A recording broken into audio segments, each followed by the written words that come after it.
America Hormuz జలసంధి దగ్గర యుద్ధ నౌకల్ని రెడీలో పెట్టి కూర్చుంది. ఇరాన్ ఏమీ చేయలేదు ఇంతవరకు.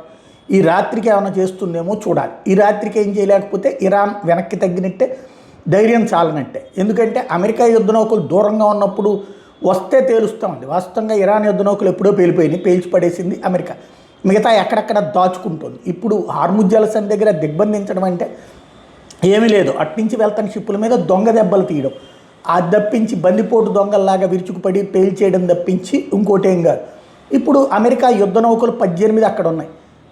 ఇరాన్ ఇప్పుడు ఏదైనా చేస్తే ఈ నైటే చేయాలి. అది పక్కన పెడితే ఇంకో పక్కన అమెరికన్ యుద్ధ నౌకల్లో ఏదైతే గైడెడ్ మిస్సైల్ డెస్ట్రాయర్లు USS Frankie Peterson, USS Michael ముర్ఫీని రంగంలోకి దింపడం ఒక ఎత్తు అయితే, మైన్స్ ఉన్న ప్రాంతానికి ఇవి వెళ్ళవు నేరుగా.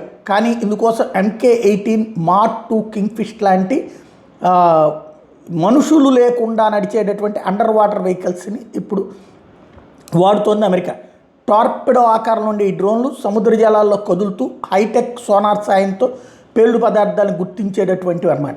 వీటితో పాటు MH-60S లాంటి హెలికాప్టర్లు కూడా అమెరికా హార్ముజ్ దగ్గర మోహరించింది. ఇవి గాల్లో నుంచిన సముద్రాన్ని స్కాన్ చేసి వాటిలోని airborne laser mine detection system ద్వారా కనిపెడుతుంటాయి ఎక్కడున్నాయి ఆ మైన్స్ అన్నటువంటిది.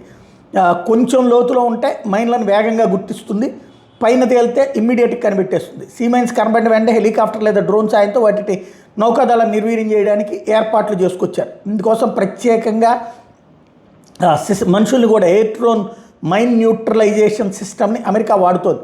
ఈ సిస్టంతో హెలికాప్టర్ డ్రోన్ల నుంచి చిన్నపాటి రోబోటిక్ పరికరాన్ని పంపించి నేరుగా మైన్ దగ్గరికి వెళ్ళి ఆ మైన్ని పేల్చేస్తాయి. ఇకపోతే అమెరికా డిస్ట్రాయర్లు కేవలం మైన్లను తొలగించడమే కాకుండా సముద్ర ఉపరితలం మీద ఎదురయ్యే ముప్పుల్ని కూడా, అంటే దూరం నుంచి వచ్చేటటువంటి వీళ్ళు దొంగచాటు దెబ్బతీస్తున్నారు, అవి కూడా కనిపెట్టగలిగేవి. అక్కడ ఉన్న క్షిపణులను కూడా కంట్రోల్ చేయగలం.